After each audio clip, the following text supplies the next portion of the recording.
Jai Radha Madhava Kunja Bihari.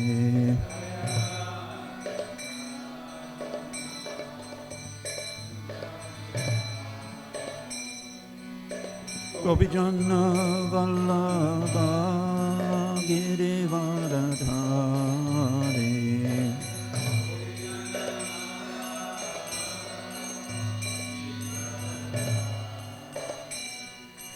Gopijana Vallabha Girivardhari.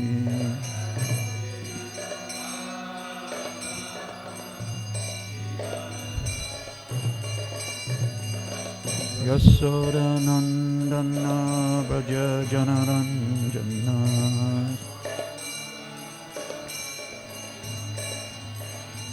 Yasoda Nandana Braja Janaranjana.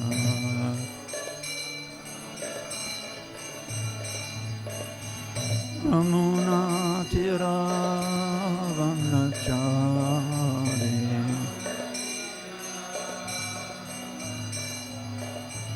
Yamuna Tiravanachari.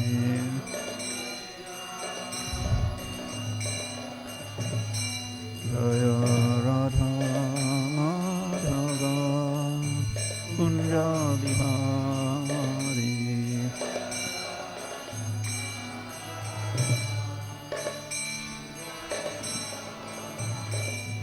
Jaya Radha Madhava Kunja Bihari.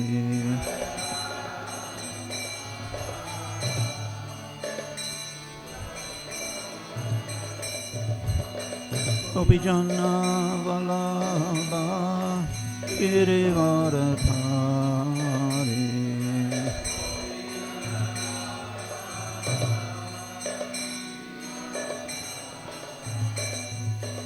Gopijana Vallabha Girivardhari.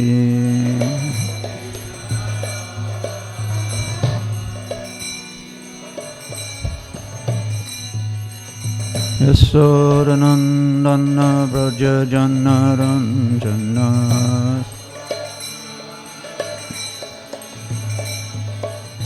Yasodanandana Braja Janaranjana.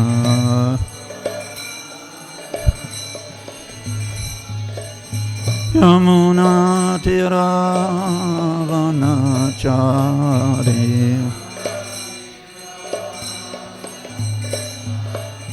Yamuna Tiravanachari.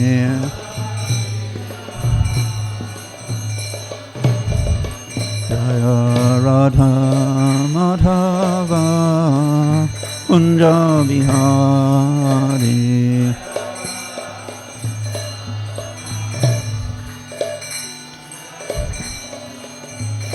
Jaya Radha Madhava Kunja Bihari.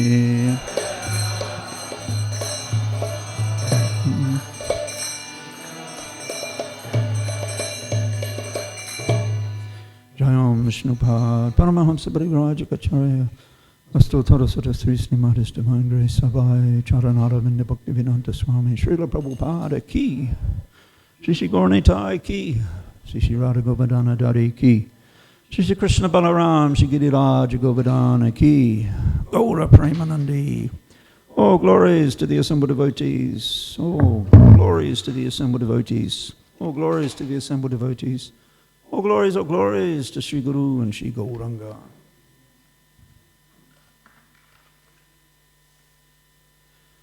Jaya Jaya Sri Caitanya Jaya Nityananda. Jaya Advaita Chandra Jaya Gaura Bhakta Vrinda.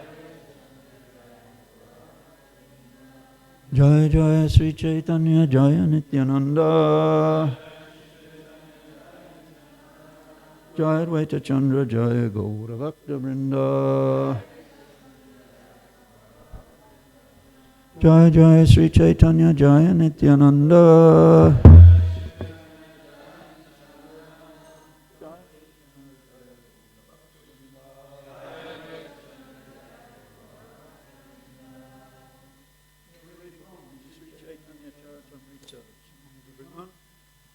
This is the Madhya Lila, ecstatic manifestations of Lord Caitanya. And we have two verses this morning. Hare Krishna. Text 30 and 31. And a long purport, very ecstatic purport. Hare Krishna. So let's start here. Saki he shunamora hata vidhi bala.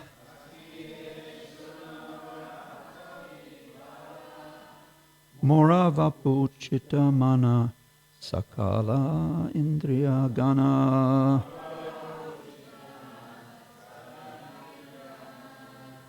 Krishna Venu Sakala Vipala. Saki he shunamora hata vidhi bala.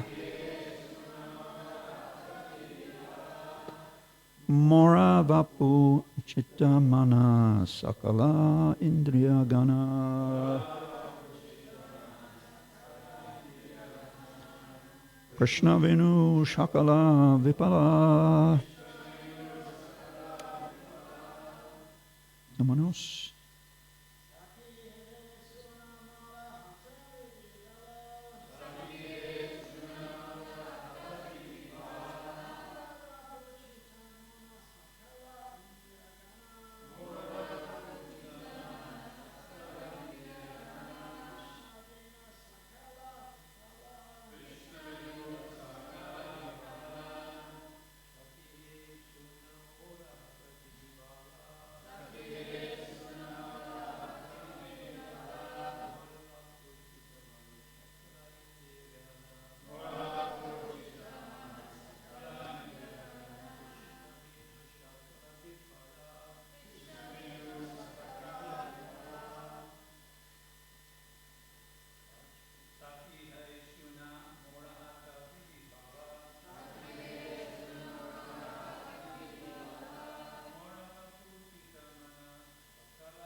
Vaishnavas?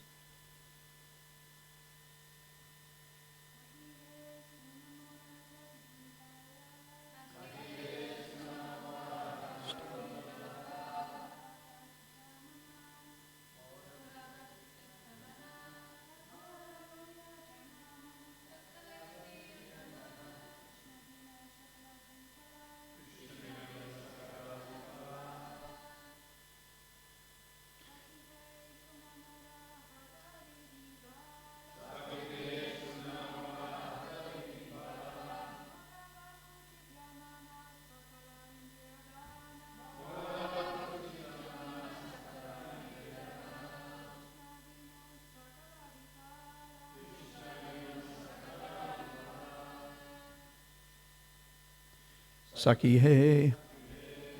Oh, my dear friend. Shuna, please hear. Mora, my. Hata, lost. Vidibala, the strength of providence. Mora, my. Vapu, body. Chitta, consciousness. Mana, mind. Sakala, all. Indriyagana, senses. Krishna, Lord Krishna. Vinu, without. Sakala, everything. Vifala, futile. Translation. My dear friends, please hear me. I have lost all providential strength. Without Krishna, my body, consciousness and mind, as well as all my senses, are useless. No purport. We'll read text 31, translation. Topics about Krishna are like waves of nectar. If such nectar does not enter one's ear, the ear is no better than the hole of a damaged conch shell. Such an ear is created for no purpose. Purport. In this connection, Srila Bhaktisiddhanta Saraswati Thakur quotes the following verses from Srimad Bhagavatam. It's Canto 2, Chapter 3, and text 17 to 24. I'm not going to read all the Sanskrit, but the translation is, everyone, for these verses, both by rising and setting, the sun decreases the duration of life of everyone, except one who utilizes the time by discussing topics of the all-good personality of Godhead. Do the trees not live? Do the bellows of the blacksmith not breathe? All around us, do the beasts not eat and discharge semen? Men who are like dogs, hogs, camels and asses praise those men who never listen to the transcendental pastimes of Lord Sri Krishna, the deliverer from evils. One who has not listened to the messages about the prowess and marvelous acts of the personality of Godhead and has not sung or chanted loudly the worthy songs about the Lord should be considered to possess ears like the holes of snakes and a tongue like that of a frog. The upper portion of the body, though crowned with a silk turban, is only a heavy burden if not bowed down before the personality of Godhead, who can award mukti, freedom. And the hands, though decorated with glittering bangles, are like those of a dead man if not engaged in the service of the personality of Godhead, Hari. The eyes which do not look at the symbolic representations of the personality of Godhead Vishnu, his forms, name, quality, etc., are like those printed on the plumes of a peacock, and the legs which do not move to the holy places where the Lord is remembered are considered to be like tree trunks. The person who has not at any time received upon his head the dust from the feet of a pure devotee of the Lord is certainly a dead body. And the person who has never experienced the flavour of the tulsi leaves from the lotus feet of the Lord is also a dead body, although breathing. Certainly that heart is still framed which, in spite of one's chanting the holy name of the Lord with concentration, does not change when ecstasy takes place. Tears fill the eyes and the hairs stand on end. Om Jnana Timirandasya Gyananjana Shalakaya Chakshu Unmanitam Jena Tasmai Sri Gurave Namaha. I was born in the darkness of ignorance. My spiritual masters very kindly come, forced open my eyes with the torchlight of transcendental knowledge. I offer my most respectful obeisances unto him. Mukam karoti vachalam pangum langhaite ganim yat kripa tamaham bande Sri Gurum Dinataranam. I offer my respectful obeisances under the lotus feet of my spiritual master, the saviour of all fallen souls. By his grace, even a lame man can cross over mountains, a blind man can see stars in the sky, and a dumb man can recite eloquent Vedic poetry. So Ajita's asked me just to remind everybody that there's a special evening program tonight. If you can attend, or anybody listening out there, Dhammadarastakam will follow Agora Arati at 6:30, and then there's a special movie night tonight. I believe a new production by Siddhanta Prabhu, specifically on the final months, weeks of Srila Prabhupada's life, which of course tomorrow we're honouring His Divine Grace, his disappearance anniversary, 48th anniversary of the passing away of Srila Prabhupada. So tonight's special movie night, and I've been told there, Dridi Gopis, as she always does on big festival occasions, gone to extra trouble. There will be popcorn. Yeah. Half will be sweet and half will be savoury. Yeah. Prashadam popcorn tonight. and nutritional yeast, savoury popcorn, so not to be missed this evening. That's so. One lot of wonderful nectar here this morning, but can I just, very famous verse originally found in the Padma Purana. I'm sure many of our devotees know this one. Nama Chintamani Krishnas Caitanya Rasa Vigraha Punashudho Nitya Mukta Bina Tvam Nama Namino. And I'll read Srila Prabhupada's wonderful translation. This is found in the Madhya Lila of the Caitanya Caritamrita. The holy name of Krishna is transcendently blissful. It bestows all spiritual benedictions, for it is Krishna himself, the reservoir of all pleasure. Krishna's name is complete, and it is the form of all transcendental mellows. It is not a material name under any condition, and it is no less powerful than Krishna himself.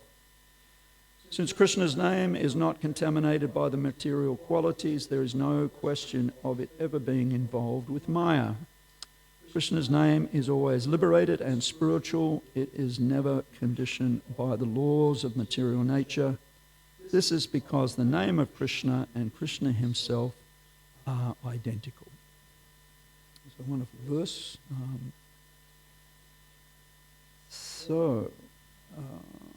Tomorrow is very wonderful for some of our newer devotees. It may even be their first honouring of Srila Prabhupada on his disappearance anniversary, known as Tirubhav Mahotsava. We can put an extra Maha in there as well. Tirubhav Maha Mahotsava. It's considered in Vaishnavism to be more important than the Anubhav Mahotsava, or the appearance day, because on the Tirubhav Mahotsava, followers of the Acharya can look back on the wonderful accomplishments, the wonderful achievements of the Acharya throughout his glorious life. So, yes, tomorrow, 48th anniversary of Srila Prabhupada's disappearance anniversary. And we've heard over the years that in one lecture Prabhupada gave in Gujarat, in the great city of Surat, on the famous tour of that part of India in the early 1970s, he described the appearance and disappearance of the Acharyas as like the rising and setting of the sun. Just as the sun is setting in one location, it's simultaneously rising somewhere else. And just like the sun, we all know when it rises, it dissipates the darkness of ignorance, and it also dissipates fear, bhaya, which all creatures in this material world are being afflicted by. Everyone is fearful, on one level or another. So the Acharya's appearance, just like the rising of the sun, illuminates people's consciousness. We become aware, just like when the sun rises, we can see ourselves, and we also, by the grace of the sun, we can actually see the sun, and we can see everything around us. So Acharyas, that is their business, their function, to dissipate darkness and to illuminate, to give illumination, enlightenment to persons who are even a little bit spiritually inclined, philosophically inclined, truth seekers, spiritual seekers. So, but Prabhupada, it appeared, and we've heard this from other seniors who were there in Los Angeles on the disappearance anniversary of Srila Bhaktisiddhanta Saraswati Thakur, that Prabhupada appeared to be very emotional, and he didn't say very much. And we have some revered senior God brethren. I know on Prabhupada's disappearance day, they can't even come into public. What to speak of speak in public. They prefer just to sit in their rooms and meditate very deeply on Prabhupada and probably shed a few tears as well. So, and that's natural for one who has given us, all of us, his followers in this undoubtedly big branch of the Caitanya tree, the International Society for Krishna Consciousness, so much, then it's natural to get a little emotional on such a day. And I wanted to, perhaps we can mention one or two other philosophical points, but we thought we'd seize the moment, take advantage, and tell a few wonderful pastimes of Srila Prabhupada in one very specific part of the world where he actually started his movement, and that is the great city of New York. So let's see how we go in that direction, because time is always of the essence. Because this year also is the 60th anniversary of Srila Prabhupada making that epic voyage from India and arriving in New York. And he did say, I was only ever thinking of going to New York. He knew well that some of his godbrothers had gone to Europe in the 1930s. But he said, I was only ever dreaming of going to New York. And of course, Prabhupada achieved that 60 years ago. So, all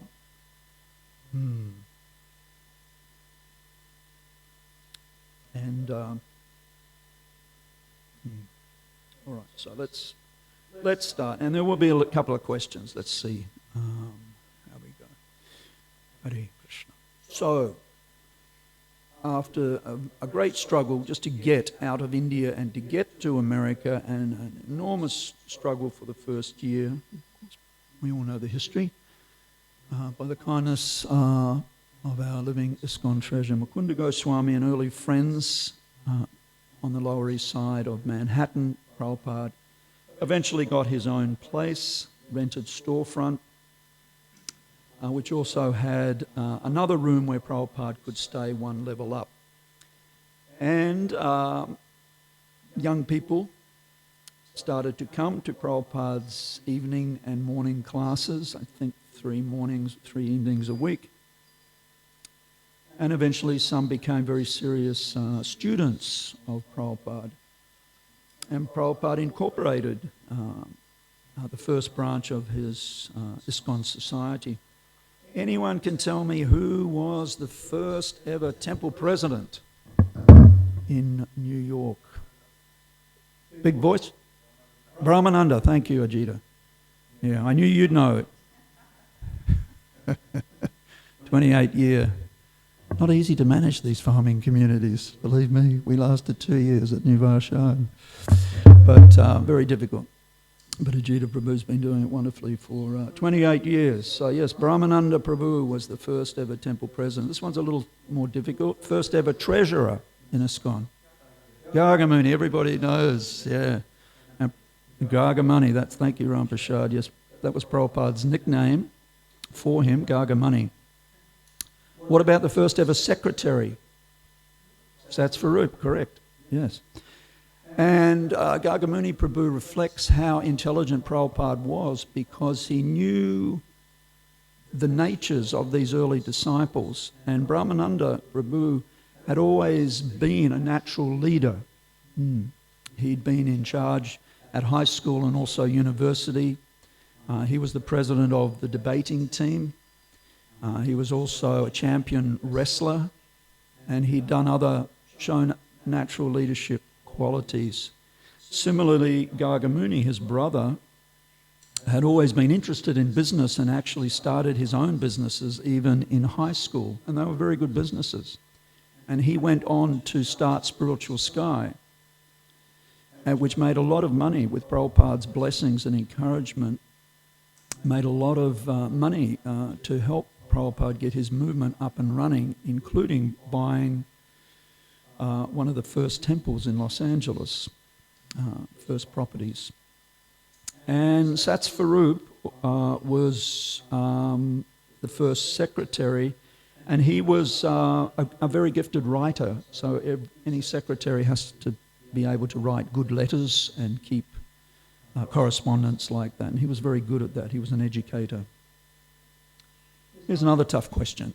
anyone know, perhaps some of you have even visited, the presiding deities, and there's a very interesting backstory.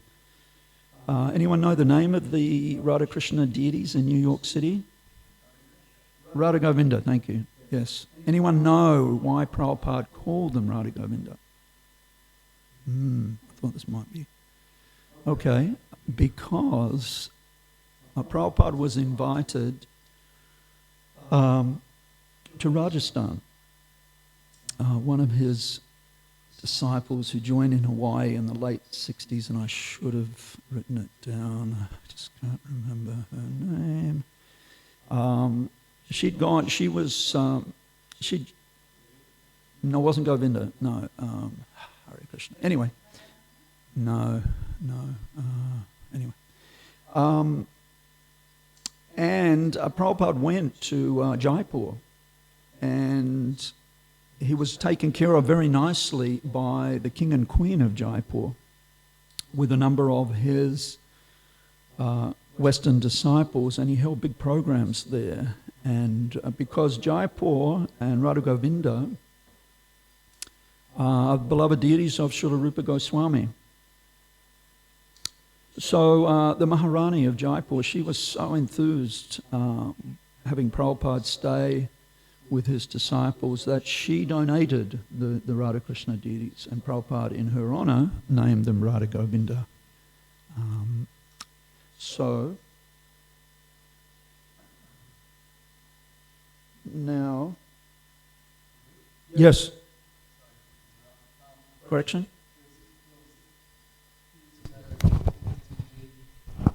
Brahmananda told a story in the BTG that the first deity in ISKCON was Mother Mohan.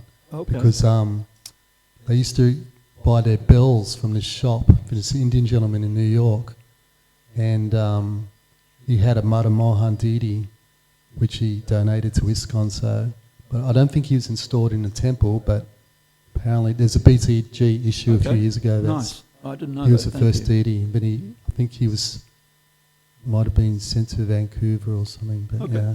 Oh, interesting. I didn't know. Thank you. That's great.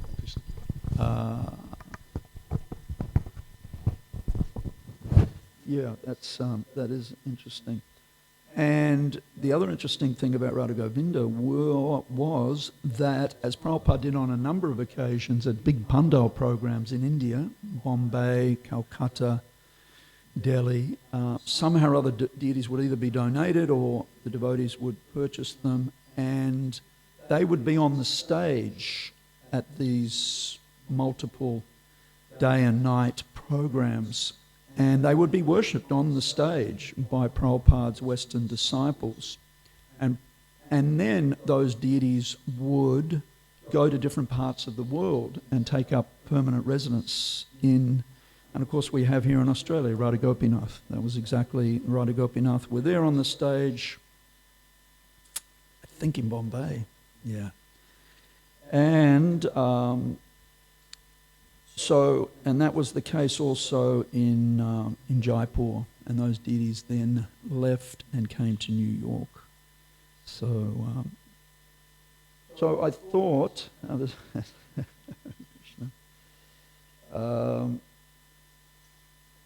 let's now. So. Early pastime, and of course many of these pastimes we've either read or heard directly from Mukunda Goswami, who was there at 26 2nd Avenue and is often remembering these events. For example, one of the very earliest disciples, Prabhupada, on one occasion was sharing that he had plans to import large marble Radha Krishna deities from India and install them in his different centres around the world. And this early disciple had a problem with that, and he complained. He said, then it will be just like the Catholic Church. So Prabhupada dropped the subject, at least with that disciple. He said, you could understand that particular disciple was not ready, because there were, it was just beyond, and perhaps there'd been some bad experience. So Prabhupada But of course later on, as Prabhupada's plans came to fruition, everything was wonderfully revealed. So another early, and of course Mukunda Maharaj has told this on a couple of occasions, a young man coming to see Prabhupada and complaining bitterly about the Vietnam War. And Prabhupada, he said, because your government is sending so many animals to the slaughterhouse every day, the result of that is that some of your young men are being sent there. And Prabhupada, even with an aristocratic sweep of his hand, indicated in the direction of Vietnam. National karma. Prabhupada making it quite clear that that was the reason that the Vietnam War was going on, due to that very sinful activity. Another senior godbrother once who joined in New York in the late 60s and who was a professional musician, only had a few material possessions, a little VW Beetle, very common in those days. He had quite a collection of musical instruments that he was using for his profession, and he also had a state-of-the-art, for those times, a reel-to-reel tape recorder. And when he joined the temple, he wasn't too sure whether this was going to work out, joining this Hare Krishna movement. So he stashed all his musical equipment at a friend's house. And it did work out wonderfully. But then Prabhupada expressed a desire to record the songs of the predecessor acharyas. He had it brought with him, all those songs. So this devotee volunteered to assist because he was a musician and knew how to record. So he brought his state-of-the-art reel-to-reel tape recorder to the temple, and with other musically inclined devotees, they set it up. And Prabhupada was recording the different songs. They're known as the Vintage Series. Very wonderful.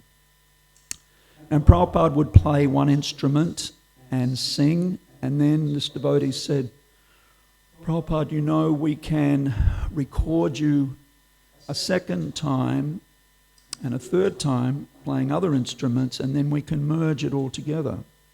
And Prabhupada in his ecstasy said, merge, merge, we will never merge. And at the end of the session, Prabhupada was so happy, he said to this devotee, he said, do you like this service? Recording the songs of the predecessor acharyas? And this devotee said, oh yes, Prabhupada. And Prabhupada said, and his eyes went very big, he said, so you can travel with me all over the world, and together we will record the songs of the predecessor acharyas, and there are thousands of them. So a very fond memory from that particular devotee. Here's another one. Shyamasundar Prabhu, some years ago now, was travelling through New York, and he thought he would look up his old friend Pradyumna Prabhu, who he knew he was living in New York and he was working. And after Prabhupada's disappearance, a lot of devotees had to go back, married couples especially, would have to go and find work.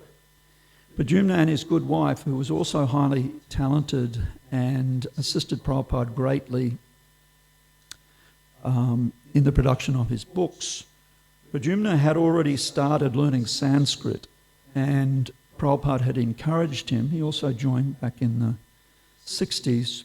So he became a very, very competent Sanskrit scholar. And Prabhupada gave him the nickname Panditji.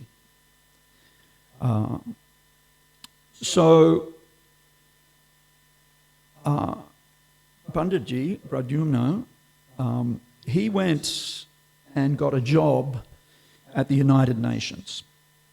And we may know in the United Nations there are many different departments, and one of those departments, you could say it promotes ecumenical dialogue between different religions, so that different religions don't start wars with one another or those wars can be, because it's a big problem. So he went, and with his resume, he got a job in the United Nations. He's worked there for many, many years. I don't know what his present situation is, but at that time anyway, he was still working there. So, and Shamasunda asked him, he said, so you've met many of the big leaders of the great world religions? And Pradyumna said, yeah, I've met the Dalai Lama, I've met the Pope, I've met cardinals, bishops, I've met the Ayatollahs and so many swamis and yogis. So Shamasunda said, so how many Prabhupads are out there? And Pradyumna said, no one comes even close. So some people may get upset with us for saying, oh, that's just your bias. But that was Pradyumna's realization. No one comes even close. So we might go now we're going to jump forward a little bit here to 1976. I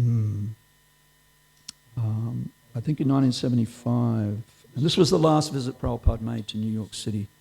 In 1975, the devotees in New York who worked very, very hard, managed to purchase an 11-story building in West 55th Street, Manhattan. It was a little run down, but devotees all over the world, very expert at renovating old buildings and transforming them into Vaikuntha temples. So Prabhupada went there, and it was and this is just 10 years after Prabhupada's arrival in America, 1976, and the devotees had managed to get permission to hold Rath Yatra down Fifth Avenue. They tried a number of times before, but the police department were reluctant to give them a permit. You can just imagine, it's a big thing to get permission to hold a Rath Yatra anywhere in the world, what to speak of New York City. Anyway, and there's a wonderful backstory how the devotees managed with a little bit of a great deal of intelligence, actually. We read it once. Devotee Toshan Krishna Prabhu wrote a wonderful story of how they managed to bypass the police superintendent who was responsible for issuing permits for parades in New York, and eventually convince him that he should give the permit. And this police officer, it appeared that Lord Jagannath played an important role in this, because afterwards the police officer said, I never give these permits. I don't know how I've given this permit. And I've given it to you for, what is the word? Perpetuity, yes, going forward, not just this year, but every year. And of course the devotees have managed to have Rath Yatra every year since in New York. So that was a wonderful achievement. Big parade. Some of us have seen. It was filmed. And immediately after, because Hare Krishna was big news, there was a press conference, perhaps a day or so later, and all of the leading reporters from all of the different news outlets were invited to meet Srila Prabhupada in his temple, and they all came. And Prabhupada sat on a cushion rather than on his Vyasasana. And all the press and very intelligent reporters, they all asked, Swamiji, why aren't you sitting on your big chair? And Prabhupada said, because you're all very envious. And they all laughed because they knew it was true. There was one event there, and the devotee who was acting as Prabhupada's secretary at that time, one of the reporters asked the question, Prabhupada, your disciples have told me that you talk to Krishna, that Krishna talks to you. Is that true? Prabhupada said, oh yes, we talk. So this particular, I won't mention his name, he's still active in Prabhupada. He laughs about it now, but he thought he needed to give some clarification to that. So he said to the reporter, well, what Prabhupada means is that, and he gave a kind of more abstract view of that it's not actually... Anyway, but Prabhupada corrected him, said, oh no, Krishna and I converse, we talk. So the reporter was very pleased to hear that. So perhaps we've got time just for, there's actually two more. I might talk about Mahamaya Devi Dasi now.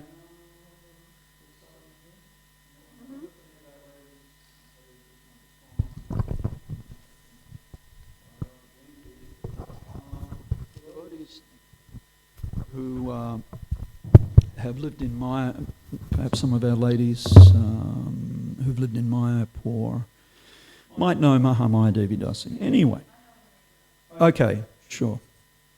She's still with us, right? Good. She was interviewed by Siddhanta, and we've seen the interview, and I've also heard from other devotees who were there at her initiation. And she tells how she grew up in San Francisco, and as a teenager, she would see the devotees doing Harinam regularly in the different parts of San Francisco. But she was still at high school in a very conservative family, and she knew there was no way her parents would ever let her run off and join the temple. But after she graduated from high school, she moved to New York City, and there again were the devotees doing Harinam regularly. So she got some literature and an invitation to the temple. She went to the temple, and in the early 1970s, she joined up, and she was recommended for initiation. And Prabhupada came there, one visit to New York, and she was called up. I'm not sure if her name's Mary, but we'll call her Bhaktin Mary. And Prabhupada said, your name is Mahamaya Devi Dasi. And many of the devotees in the temple room went, ooh, what sort of name has Prabhupada given Bhaktin Mary? And Prabhupada, sensing this moment, sensing that he had created a little controversy, he said, oh no, don't think what you are thinking. Mahamaya is a great devotee of Krishna, and went on to philosophically explain how she has the thankless task of testing our resolve, testing our sincerity and seriousness to go back home, back to Godhead. So, Hare Krishna, we might stop there, everyone. I don't know if there's a quick comment, question. Give a few minutes, otherwise I have Hare Krishna. Anyone?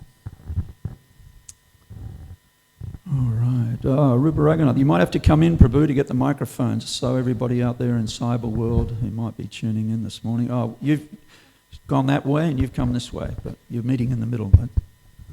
Thanks for your class, Prabhu. Tamal Krishnaraj said in the early days in America, basically the movement was run by Brahmananda, Gargamuni and himself, Tamal Krishnaraj. So they called it BTG, Brahmananda, Tamal and Gargamuni.